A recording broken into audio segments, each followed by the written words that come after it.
Hello, everyone. My name is Elizabeth Kperrun-Eremie. I'm the founder of Zenafri Limited. I'm sorry I don't have slides, so you're just going to be staring at me. So essentially what Zenafri Limited does is we design and develop content for African children. So essentially we design and build edutainment content for African kids with a very strong focus on Africa's culture and heritage.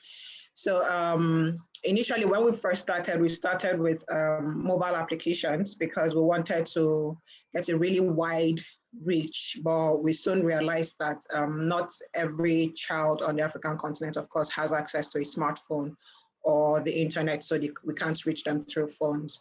But why we stumbled into this was when I graduated from university, I recalled that folk stories were a really, really big part of my life growing up. And I had just met somebody who were going steady, and I was thinking that, okay, if I do have kids someday, I'm going to want to share the folk stories I heard growing up with them.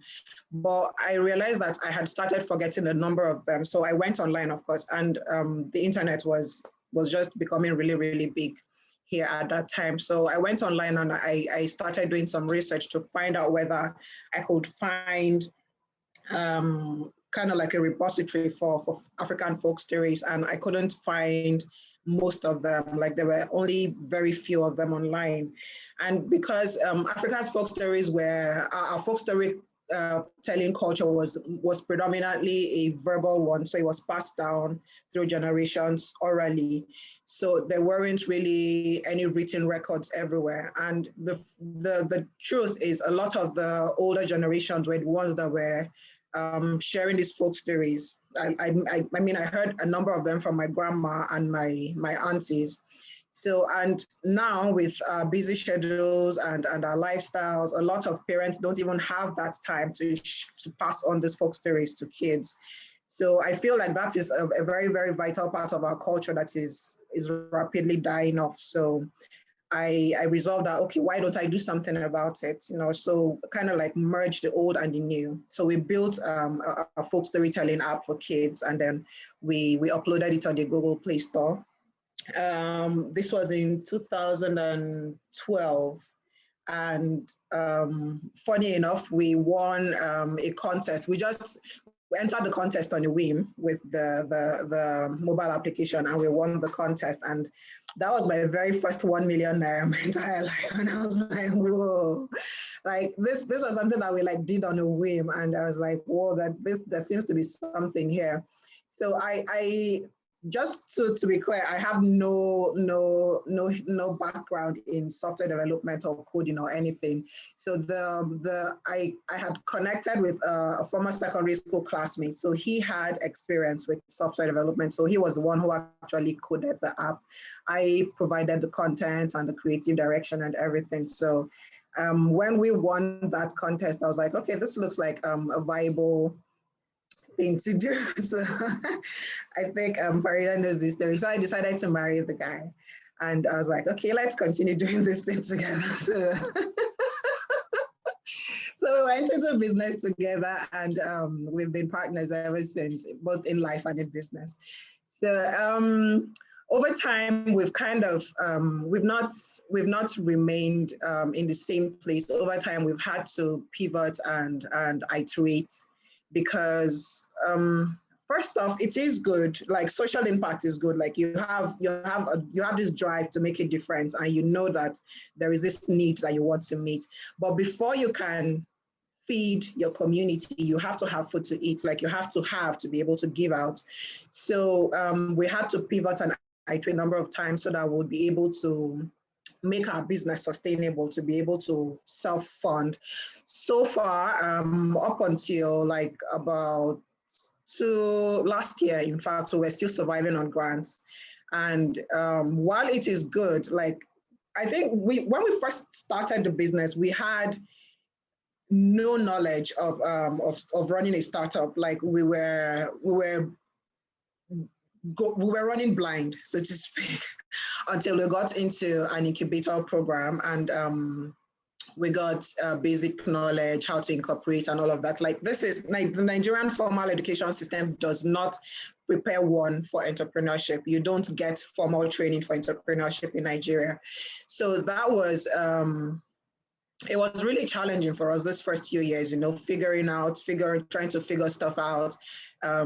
It's with hindsight and experience now, I realize that it was very, very short-sighted of us to like go into business without figuring out a quick path to money from the get-go. Like, how do you plan to sustain a business without figuring out how to like self-fund or to make profit so that the business can be sustainable? So I tell a lot of young people, like when people ask me that, okay, I have this business idea, what do I do? How do I go about it? The first thing I tell you is you have to figure out how to make money from the get-go. You can't just, it's very well and good to want to impact your society and everything, but you can't, making money is also not a bad idea, because a lot of people actually do go into business because they are hungry, but they don't actually have the necessary skills to be able to navigate the business world, especially on the African continent, where, in fact, I can't talk about the rest of the African continent, but for Nigeria, particularly, running a business here is really, really challenging. I think there are a lot of people who say if you can run a business, a successful business in Nigeria, you can run a business anywhere else in the world, because we have like the unique roadblocks we have here are just, they're mind-boggling. But I'm not even going to go into that. So anyway, that was how we started. And over time, we went from building apps to developing content for TV. And now we're actually working on a cartoon series for TV. And we're also working on audio stories to be disseminated on radio, because we're still really, really big on impact, actually. And it's really, really close to, that's what we want to do. And we have been fortunate because we've had access to international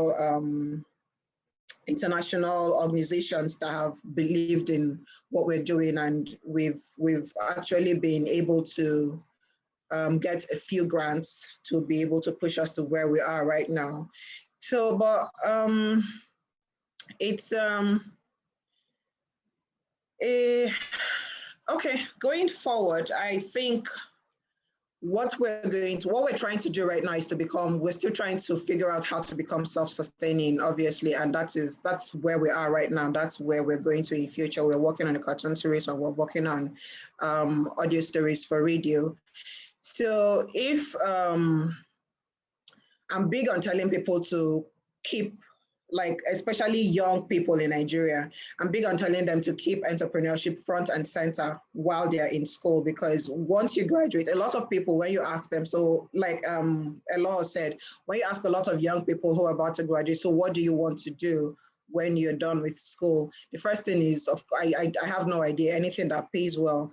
But I always tell them, keep entrepreneurship front and center. Like, just learn a skill. It doesn't matter what it is. It can be soap making, it can be candle making, it can be jewelry making, whatever it is. Just figure out something that you're really passionate about and learn it. And there are tons of free resources online where you can get you can learn a skill like from scratch. So it's really, don't finish school and then start hunting for jobs and then realize in hindsight that, oh, I should have had a backup plan before I started this. I was lucky because I kind of stumbled into entrepreneurship, but I'm really, really glad I did. Like, I feel like if I had to go back and do it again, I still would do the same thing, of course, but I'll be wiser and I'll figure stuff out earlier than I did this time around. So if anybody is interested in, if you have any questions for me, you can reach me at info@zenafri.com or liz@zenafri.com or Elizabeth Kperrun-Eremie on all my social media handles. So this has been a great opportunity, and thank you for your time.